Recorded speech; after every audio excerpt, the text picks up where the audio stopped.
الذي أرسل رسوله بالهدى ودين الحق ليظهره على الدين كله ولو كره الكافرون أشهد أن لا إله إلا الله وأشهد أن محمدا عبده ورسوله اللهم صل وسلم على سيدنا وحبيبنا وشفيعنا محمد صلى الله عليه وسلم أما بعد أيها المؤمنون اتقوا الله أوصيكم وإياي بتقوى الله فقد فاز المتقون سبحانك لا علم لنا إلا ما علمتنا إنك أنت العليم الحكيم رب اشرح لي صدري ويسر لي أمري واحلل عقدة من لساني يفقه قولي رب يسر ولا تعسر يا كريم اللهم ذكرنا ما نسينا وعلمنا ما جهلنا اللهم ذكرنا ما نسينا وعلمنا ما جهلنا اللهم ذكرنا ما نسينا وعلمنا ما جهلنا. Tuan-tuan dan puan-puan muslimin dan muslimat, mudah-mudahan dirahmati Allah Subhanahu wa taala insyaallah. Pertamanya kita memanjatkan rasa syukur terhadap Allah Subhanahu wa taala kerana dengan limpah kurnia dan inayahnya kita masih lagi diberi kesempatan, masih lagi diberi peluang, kelapangan waktu, kesihatan yang baik sehingga kita sama-sama dapat melaksanakan tuntutan-tuntutan Allah Subhanahu wa taala dan meninggalkan segala larangan-larangan Allah Subhanahu wa taala insyaallah. Insyaallah malam ini kita menyambung kembali perkongsian ilmu kita dalam kitab Menjadi Kekasih Allah Subhanahu wa taala, wasiat dan nasihat kerohanian oleh Syekh Abdul Qadir Al-Jailani dalam bab ambillah bahagianmu dengan jalan zuhud. Ambillah bahagianmu dengan jalan zuhud. Di mana kita menyambung kembali perbahasan ini seandainya bukan kerana adanya hikmah kebijaksanaan, nescaya akan aku utarakan kepadamu mengenai apa yang ada di rumahmu. Tetapi aku mempunyai beberapa dasar yang memerlukan bangunan dan beberapa orang anak memerlukan pendidikan. Seandainya aku membukakan sebahagian daripada rahsia yang ada padaku, maka ia akan menyebabkan berlakunya perpisahan antara aku dengan kamu semua. Aku amat memerlukan dalam menghadapi semuanya ini sedangkan aku berada dalamnya kekuatan para nabi dan rasul. Aku memerlukan kesabaran yang dimiliki oleh orang yang terdahulu. Semenjak Nabi Adam hinggalah masa kini, aku memerlukan kekuatan Tuhan. Ya Allah, aku berharap pada pelindungmu, pertolonganmu dan redamu. Amin ya rabbal alamin. Wahai hamba, kamu bukan diciptakan untuk kekal dan bersenang lenang serta bergembira ria di permukaan bumi. Allah kata kita diciptakan di muka bumi Allah Ta'ala ini bukan hanya sekadar diciptakan untuk kekal dan bersenang lenang serta bergembira, tak. Maka ubahlah apa-apa yang dibenci oleh Allah yang ada pada dirimu menjadi keredaannya. Maka kita kena ubah diri kita daripada membuat perkara-perkara yang dibenci oleh Allah Subhanahu wa taala kepada melakukan perkara-perkara yang mendapat keredaan Allah Subhanahu wa taala. Kita kena ubah bahawasanya kehidupan kita ni bukannya diciptakan oleh Allah untuk bersenang lenang, bergembira di muka bumi ini. Bukan hanya sekadar itu. Jadi kita melakukan perkara-perkara ni bukan hanya sekadar nak seronok-seronok, tak. Maka kita kena ubah. Ubah, apa yang kena ubah ialah perkara apa-apa yang dibenci oleh Allah pada diri kita kepada perkara-perkara yang mendapat keredaan Allah Subhanahu wa taala. Engkau telah menerima perintah untuk taat kepada Allah dengan ucapan La ilaha illallah Muhammadur Rasulullah. Tiada Tuhan yang berhak untuk disembah melainkan Allah. Muhammad adalah pesuruh Allah. Jadi kita ni tak terima perintah untuk taat kepada Allah dengan mengucapkan La ilaha illallah Muhammadur Rasulullah. Bagaimanapun ucapan ni belum memberi arti apa-apa bagi kita sebelum kita melengkapkannya dengan hal-hal yang lain. Belum sempurna lagi ucapan ini selagi kita tidak melengkapkannya dengan perkara, dengan hal-hal yang lain. Iman adalah ucapan dan tindakan yang tidak akan diterima dan tidak bermanfaat bagi kita jika kita gandingkannya dengan kemaksiatan, kesalahan dan menentang Allah Subhanahu wa taala. Kalau kita dah mengucapkan kalimah la ilaha illallah Muhammadur Rasulullah, ucapan ni kata dia belum memberi apa-apa arti bagi kita selama mana kita belum melengkapkannya dengan hal-hal yang lain. Jadi iman dan ucapan dan tindakan tidak akan diterima dan tidak bermanfaat bagi kita jika kita gandingkannya dengan kemaksiatan, kesalahan dan menentang Allah. Malahan kita sentiasa melakukan hal seperti itu. Meninggalkan solat, puasa, tidak membayar zakat dan meninggalkan amal kebajikan. Dalam waktu yang sama, kita melafazkan la ilaha illallah Muhammadur Rasulullah, namun ucapan, tindakan dan sebagainya tidak sama sekali kita lakukan hal-hal yang diperintahkan oleh Allah Subhanahu wa taala.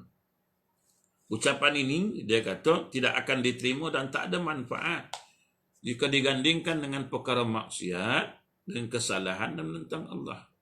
Ucap la ilaha illallah tapi masih melakukan kesalahan, masih menentang Allah, masih melakukan maksiat dan sebagainya. Jadi kalau kita tengok tak sempurna lagi, tak memberi arti lagi ucapan yang kita ucap la ilaha illallah tanpa melakukan perkara-perkara yang disebutkan. Jika demikian, manakah manfaat syahadatain atau pengakuan yang sudah kita ikrarkan itu? Manakah manfaatnya syahadatain atau pengakuan yang sudah kita ingkar? Jadi apabila kita sudah mengucapkan la ilaha illallah, bermakna kita telah mengaku. Ditanyakan lagi, wahai orang yang mengucap, apakah kamu mempunyai bukti? Dengan ucapan itu mesti ada bukti. Kalau ada, apakah bukti dia? Apakah bukti? Bukti apa yang kita ucapkan ini. Bukti pengakuan itu ialah mematuhi segala perintah dan menjauhi segala larangan, sabar terhadap ujian, dan pasrah terhadap ketentuan atau takdir Allah. Ini semua nak ada. Ini semua kena ada. Bila dah mengucap syahadatain, mengucap dua kalimah syahadah, apa yang perlu ada? Pertama ialah bukti. Apa bukti yang dikehendaki? Buktinya ialah dengan mematuhi segala peraturan, segala perintah dan menjauhi larangan. Ini yang pertama. Bila dah mengucap la ilaha illallah, buktinya dengan membuktikan bahawasanya mematuhi segala perintah dan menjauhi segala larangan. Ini bukti yang benar-benar ucapan kita memang ada manfaatnya. Memang benar ucapan kita itu dengan bukti bahawasanya segala perintah kita patuhi dan segala larangan kita jauhi. Ini yang pertama. Yang kedua ialah sabar terhadap ujian. Datang ujian Allah Ta'ala, kita kena sabar. Kalau kita mengucap dua kalimah syahadah, datang ujian kita tak sabar. Belum lagi ucapan itu dianggap ucapan yang sempurna. Pengakuan yang begitu. Pengakuan yang sempurna. Dan yang seterusnya pasrah terhadap ketentuan atau takdir Allah. Tiga perkara. Mematuhi dan menjauhi segala larangan, mematuhi perintah dan menjauhi segala larangan. Satu. Kedua, sabar terhadap ujian. Tiga, pasrah terhadap ketentuan atau takdir Allah. Inilah bukti pengakuan la ilaha illallah Muhammadur Rasulullah. Barulah ada bukti pengakuan itu benar-benar sungguh akan pengakuan yang kita lafazkan. Namun apabila semua ini engkau lakukan, ia juga tidak akan diterima kecuali dengan keikhlasan semata-mata kerana Allah Ta'ala. Okay. Jadi memang ada bukti. Apa buktinya? Patuh segala perintah, jauh segala larangan, sabar terhadap ujian, kemudian menerima dengan pasrah terhadap ketentuan ataupun takdir Allah. Juga ada syarat dia. Semua ini tak akan diterima, tiga-tiga ini tak akan diterima, melainkan keikhlasan semata-mata kerana Allah Subhanahu wa Ta'ala. Kalau tak ikhlas juga, ikhlas ni rahsia kita dengan Allah Ta'ala lah, cuma kita je yang tahu. Sebab itu rahsia antara kita dengan Allah Subhanahu wa Ta'ala. Jadi syarat yang dikehendaki tiga-tiga ni ialah syaratnya ikhlas kerana Allah Ta'ala, semata-mata kerana Allah. Jadi tidak diterima sesuatu ucapan tanpa amal. Tidak diterima amal tanpa keikhlasan dan sesuai dengan sunnah Allah Subhanahu wa Ta'ala. Okey.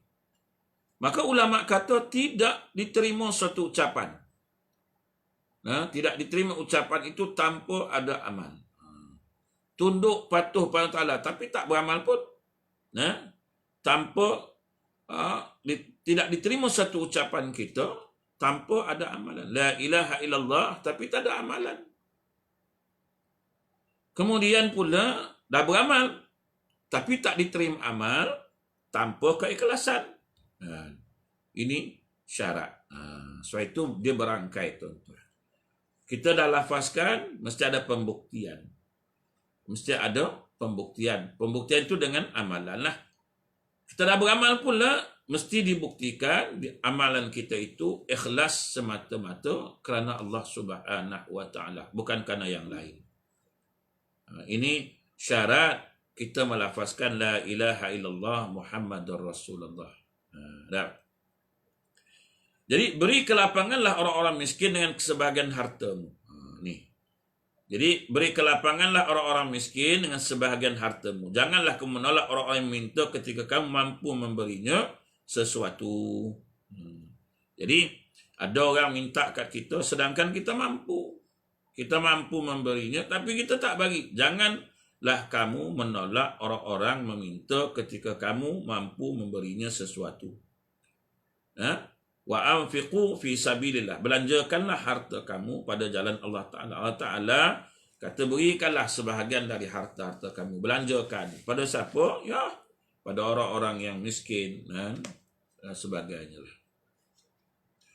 Jadi dia kata baik banyak ataupun sedikit berdasarkan kemampuan kita lah. Jadi kalau ada orang meminta kat kita, kalau kita mampu beri.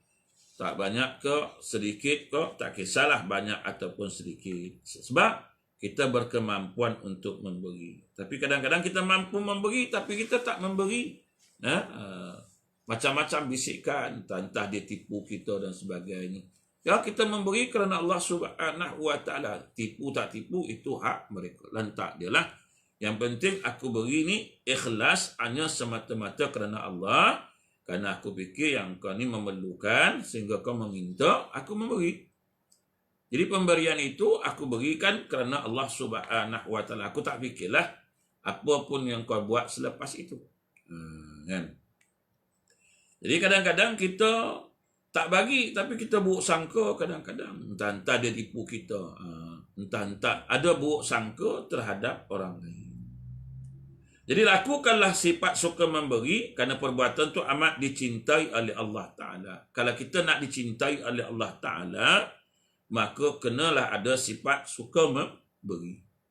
Suka menginfak, suka bersedekah. Kerana perbuatan itu, berinfak, bersedekah itu perbuatan yang dicintai oleh Allah Subhanahu wa Ta'ala. Dan bersyukurlah kepada Allah yang telah membuatmu mampu untuk memberi. Kita bersyukur sebab Allah Ta'ala berikan kita kemampuan untuk kita memberi. Kalau Allah tak bagi kita kemampuan untuk memberi pun kita tak mampu juga untuk nak memberi. Jadi oleh kerana Allah Ta'ala berikan kita nikmat sehingga kita mampu untuk memberi. Maka kita bersyukur pada Allah Subhanahu wa Ta'ala kerana telah membuatkan kita mampu untuk memberi. Ala kuliahnya kembali kepada Allah Subhanahu wa Ta'ala pemberian itu. Kerana Allah Subhanahu wa Ta'ala yang aku bagi ini pun semuanya milik Allah Subhanahu wa Ta'ala. Yang aku bagi ini pun atas perintah kehendak Allah Subhanahu wa Ta'ala. Jadi berilah kelapangan, kan? terutama orang-orang yang miskin, anak yatim dan sebagainya, fisabilillah dan sebagainya lah, sebahagian daripada harta kita. Dan jangan menolak orang-orang yang meminta ketika kamu mampu memberi sesuatu, tak kisah banyak ataupun sedikit. Jadi lakukanlah sifat suka memberi ini kerana perbuatan itu amat dicintai oleh Allah Subhanahu wa taala.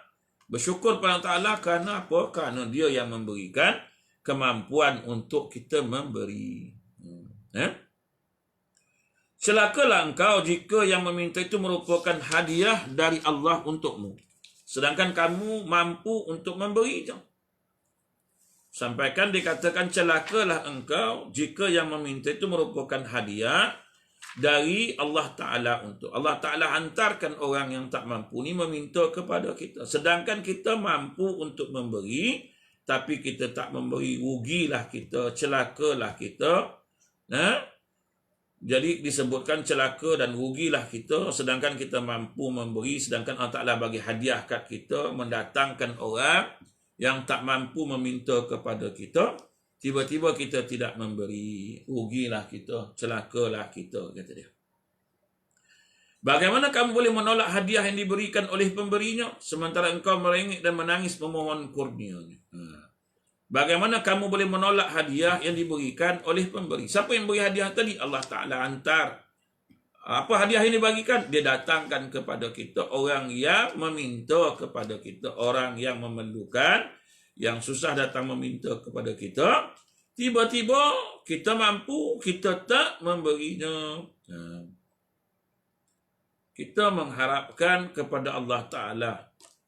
Datangkanlah perkara yang baik, datangkan perkara yang elok dan sebagainya. Tiba-tiba Allah datangkan perkara yang baik bagi kita, untuk kita, tetapi kita menolaknya, kita tidak memberinya. Inilah yang menyebabkan kita rugi, maka celakalah, dia kata. Allah datangkan orang yang susah, orang yang miskin, anak yatim dan sebagainya, datang meminta kepada kita. Itu satu hadiah dari Allah Ta'ala bagi kita. Kita mampu, tapi kita menolak hadiah itu, kita tak bagi dia, sedangkan Allah Ta'ala suruh bagi. Rugi tak? Rugilah orang yang seumpama ini, dia kata.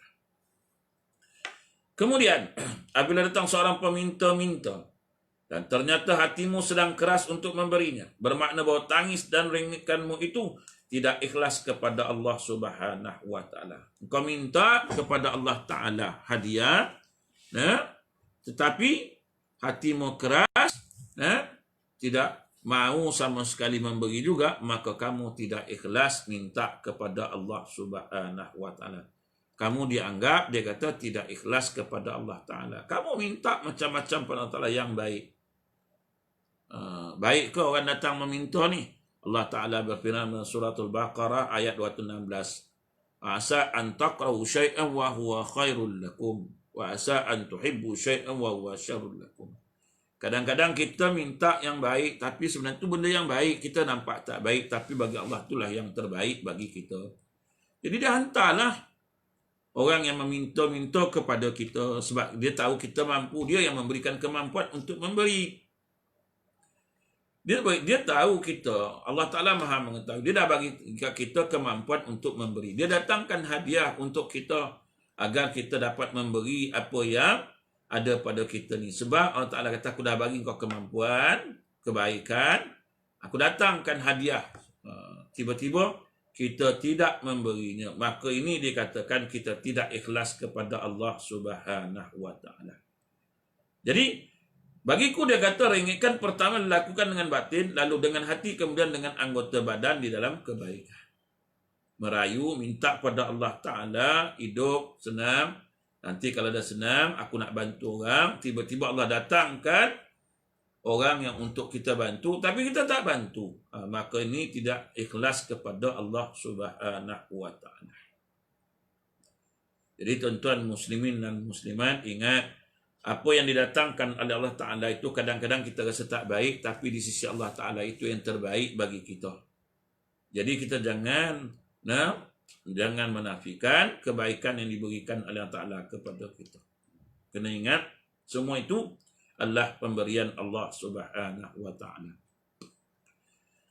Jika engkau masuk kepadaku, maka masuklah kamu sementara kamu telah melepaskan ilmu-ilmumu, amalmu, mulutmu, nasabmu dan pangkatmu, serta melupakan harta dan keluarga. Berdirilah di hadapanku dengan hati yang kosong, selain daripada al-haq, sehingga dia akan beri pakaian dengan hampir kepadanya, anugerah dan nikmat. Jadi kalau kita nak ngadap Allah Subhanahu wa taala, maka kita kena lepaskan segala-galanya. Semua kita kena lepas. Pangkat, kedudukan, harta, keluarga, semua kita lepaskan sewaktu kita nak menghadap Allah Subhanahu wa taala. Kosongkan di hadapan kita ni dengan hati yang kosong selain daripada Allah Subhanahu wa taala semata-mata. Macam tuan-tuan kan, kita pergi ke Mekah lah. Bila jejak sahaja di tanah haram Mekah, lupa segala-galanya. Lupa segala-galanya. Tadi kita ingat masa di airport KLIA tadi, kita ingatlah pesan macam-macam lah. Masa tu belum lagi sampai di tanah haram. Jadi kita pun pesan macam jaga itu, jaga ini, tengok itu, buat itu, semua kita ingatkan sewaktu kita masih berada di airport di Malaysia. Tiba-tiba sampai di tanah suci Mekah, turun je airport, lupa segala-galanya. Dan kita tak ingat dah, melainkan kita nak beramal ibadah saja kepada Allah Subhanahu wa taala. Lupa urusan-urusan di tanah air kita ni, lupa segala-galanya. Yang kita ingat apa? Kita dah sampai di Mekah, kita nak melakukan ibadah. Begitulah kita menghadap Allah Subhanahu wa taala.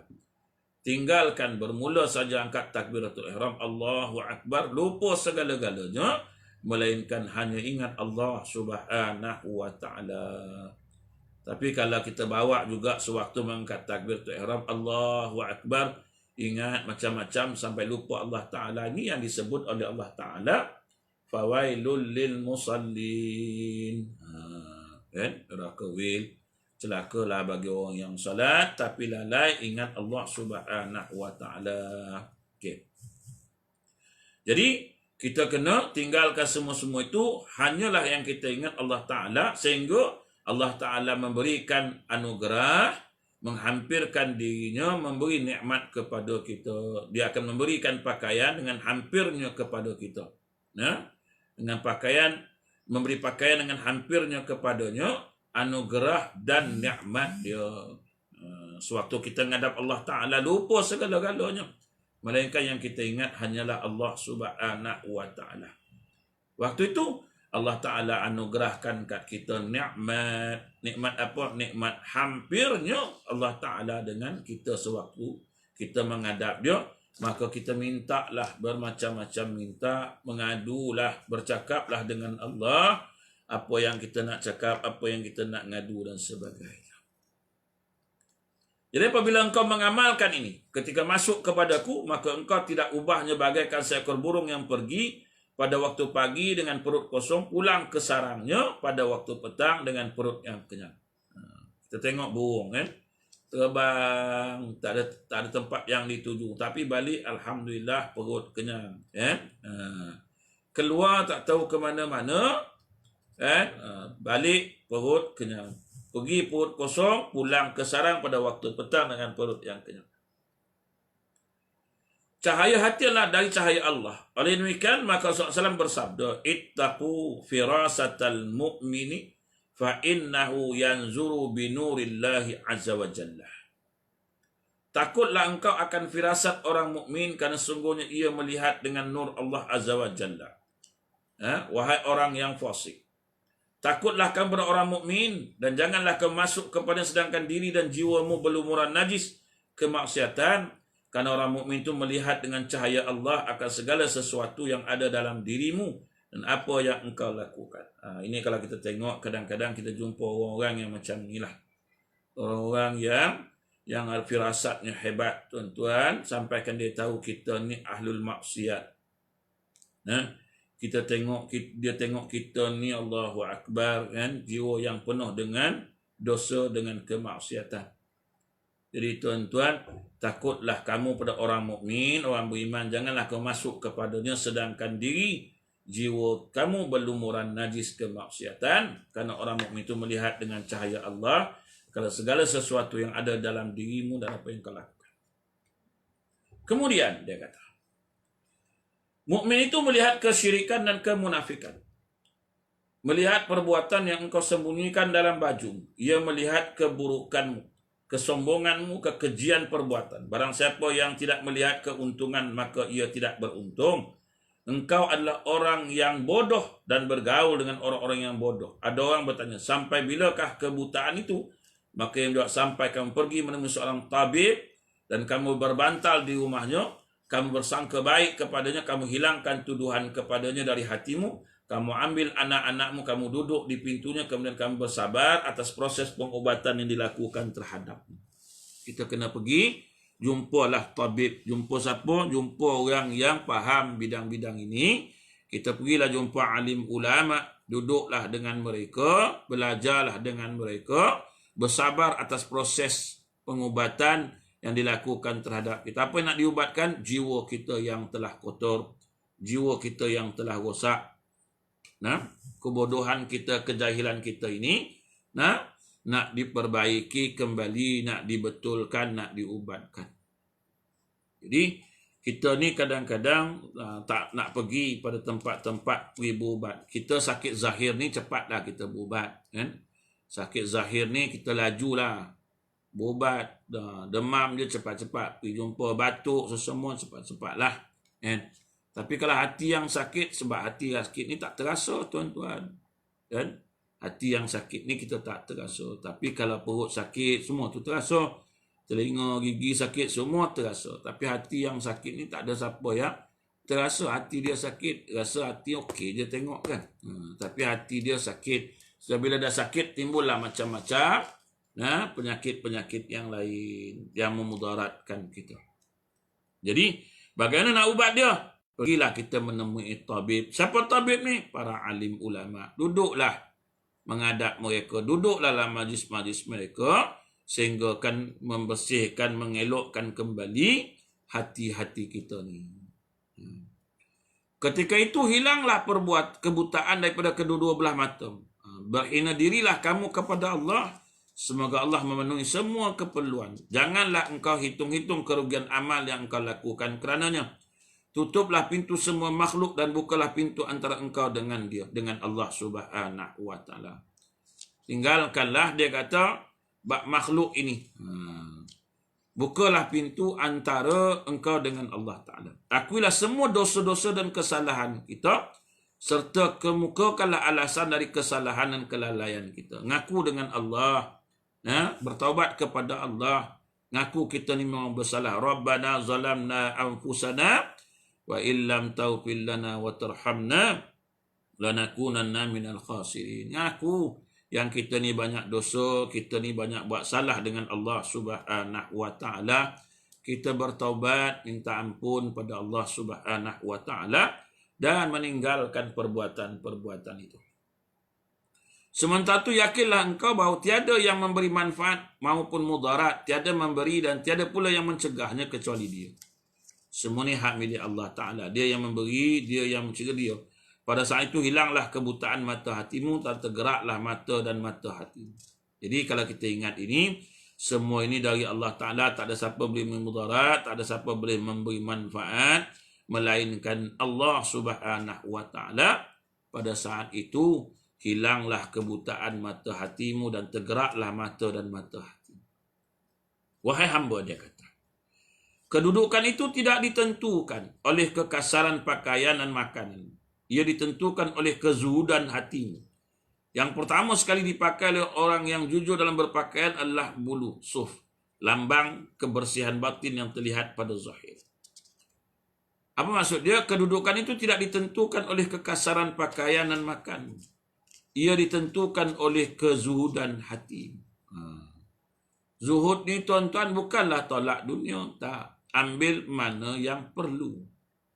Ambil mana yang diperlukan sahaja. Yang tak perlu, jangan ambil. Kita ni kadang-kadang banyak yang kita fikirkan. Walaupun tak perlu, tapi ialah nak merasa, nak itu, nak ini. Orang lain ada, kenapa aku boleh tak ada? Yang ini masalah kita kan. Jadi ditentukan oleh kezuhudan hati. Pakaian dikenakan kepada batinnya, kemudian pada hatinya, kemudian pada anggota badannya, sehingga semua diselubungi oleh pakaian kasar. Maka datanglah tangan belas kasihan, tangan kasih dan kenikmatan yang mengubah semuanya karena siraman itu. Menanggalkan dirinya daripada pakaian kegelapan, memindahkannya pada pakaian kegembiraan. Siksaan berubah menjadi nikmat, kebencian berubah menjadi kegembiraan, ketakutan berubah menjadi keamanan, jauh berubah menjadi dekat, manakala miskin berubah menjadi kaya. Jadi, kalau kita orang yang zuhud ni, semua yang itu kita dapat tu rasa nikmat, semuanya itu kita rasa memadai, mencukupi, lantas kita mensyukuri semua yang kita miliki, yang kita dapati. Walaupun orang lain tengok Allahu Akbar, tetapi kita yang merasai rasa nikmat, rasa syukur dan sebagainya. Orang tak pernah rasa nikmat kalau dia tak merasai benda tu kan. Macam kita rasa dah pakailah kereta mewah. Kita tengok orang yang pakai kereta mewah. Ini kita rasa nikmat dia dapat pakai kereta mewah. Tapi kita tak tahulah bagaimana jiwa dia, bagaimana hati dia. Kan? Wahai hamba, dia kata, ambillah bahagianmu dengan jalan zuhud, bukan dengan jalan kegembiraan. Jangan seronok sangatlah. Ambil yang perlu. Orang yang makan sambil menangis akan mempunyai hikmah yang berbeza dengan orang yang makan sambil tertawa. Makanlah sebahagianmu sementara hatimu sentiasa bersama Allah. Maka engkau akan selamat daripada kejahatannya. Jika engkau memakannya di tangan tabib, maka hal itu adalah lebih baik daripada engkau makan sendiri akan sesuatu yang tidak engkau ketahui asal usulnya, sesuatu yang akan mengeraskan hatimu. Kita makan ni kena tengok. Makan yang halal, yang haram, yang syubhah. Kan? Semua nak kena perhatikan. Tapi kalau kita tak jaga, kita tak hampirkan diri kita dengan alim ulama, sehingga kita memakan perkara makanan yang haram, makanan yang syubhah, hingga menyebabkan hati kita keras. So itu makan ni juga ada pengaruhnya. Jadi kalau kita makan, perhatikan, kena ambil berat dalam bab makan, bukan sekadar halal sahaja, tetapi harus memperhatikan makanan itu apakah syubhah dan sebagainya. Kalau haram lagi lah. Tapi kita hari ini haram kita jagalah, makruh tu kurang, syubhah jauh lagi lah. Kan? Sebenarnya makanan yang menyebabkan kerosakan hati kita ialah banyak makanan-makanan yang syubhah, banyak makanan-makanan yang makruh, sehingga mengeraskan hati, mengeraskan jiwa kita. Jadi makan ni juga kena ambil tahu. Jangan sekadar boleh makan, oh sedap, lazat, nikmat, tetapi makanan tu syubhah, makanan tu makruh, tu bagaimana sehingga menyebabkan terkesannya pada hati kita, pada jiwa kita. Jadi hati-hati dalam bab makan. Sebab itu makan ni juga diambil kira, ulama mengambil kira dalam permasalahan makan. Jangan hanya sekadar boleh makan, kita makan. Tidak menghitung makanan itu apakah syubhah, apakah makruh, apakah halal. Tidak mengambil kira. Sebab makanan mempengaruhi hati kita. Doa juga akan terkesan daripada kita makan perkara-perkara yang haram, yang syubhah, yang makruh ini. Jadi tuan-tuan muslimin dan muslimat, di dalam bab makan, dalam bab berpakaian dan sebagainya, maka kita harus mengambil kira persoalan-persoalan yang menyebabkan kerosakan jiwa kita, hati kita, kekerasan hati kita, kegelapan hati kita dengan perkara-perkara makan dan sebagainya ini. Kemudian amanah akan hilang dari sisi kamu dan kasih sayang akan musnah dalam pergaulan kamu. Insya-Allah amanah bagi kamu yang telah kamu tinggalkan dan kamu khianati. Bila kita makan perkara-perkara yang haram, yang syubhah, makruh sebagainya, maka hilanglah amanah, kasih sayang. Sebab apa hilang semua ni? Sebab hati dah jadi keras, hati dah kosak, hati dah kotor, sehingga tidak lagi ada rasa kasih sayang, tidak ada lagi tidak ada lagi perasaan amanah, jujur dan sebagainya. Sebab kita dah biasa makan makanan haram, sehingga menyebabkan hati kita tak kenal lagi sifat kasih sayang. Hati kita tak ada lagi sifat amanah dan sebagainya. Yang seterusnya, celakalah kamu jika kamu tidak memegang amanah itu. Wallahu a'lam, insya-Allah. Kita sambung lagi di lain waktu mudah-mudahan. Sekadar itu dulu pada malam ini. InsyaAllah subuh besok kita akan menyambung kembali kuliah kita. Kitab Qaulul Tam fil Ahkam Imam wal Ma'mum dalam bicara tentang hukum imam dan makmum subuh besok. InsyaAllah. Jadi cukup sekadar itu pada malam ini. Sekadar perkongsian kita, sekadar berkongsi sedikit ilmu pada malam ini. Mudah-mudahan ada manfaatnya. Apa yang kita kena ingat, jagalah hati kita, jangan sampai hati kita keras sehingga semua perintah Allah, perkara-perkara yang dilarang oleh Allah Ta'ala kita langgar. Janganlah sampai perkara-perkara yang disuruh oleh Allah Ta'ala kita ingkar, kita melawan, kita menentang dan sebagainya. Janganlah sampai sewaktu kita menghadap Allah Ta'ala kita lupa kepada Allah Subhanahu Wa Ta'ala. Hati kita tidak sama sekali ingat akan Allah Subhanahu Wa Ta'ala. Maka kata ulama, celakalah kita sewaktu kita menghadapnya, hati kita lalai daripada mengingatinya. Jadi wallahu a'lam, insyaAllah kita akan sambung di lain waktu mudah-mudahan. A'udzubillahi minasyaitonirrajim. Bismillahirrahmanirrahim. Allahumma aghnina bil ilmi wa zidna bil hilmi wa akrimna bit taqwa wa jamilna bil afiyah. Allahumma inna nas'aluka ilman nafi'a wa rizqan halalan tayyiba wa amalan mutaqabbala. Rabbana atina sallallahu alhamdulillahi rabbil alamin. Assalamualaikum warahmatullahi wabarakatuh.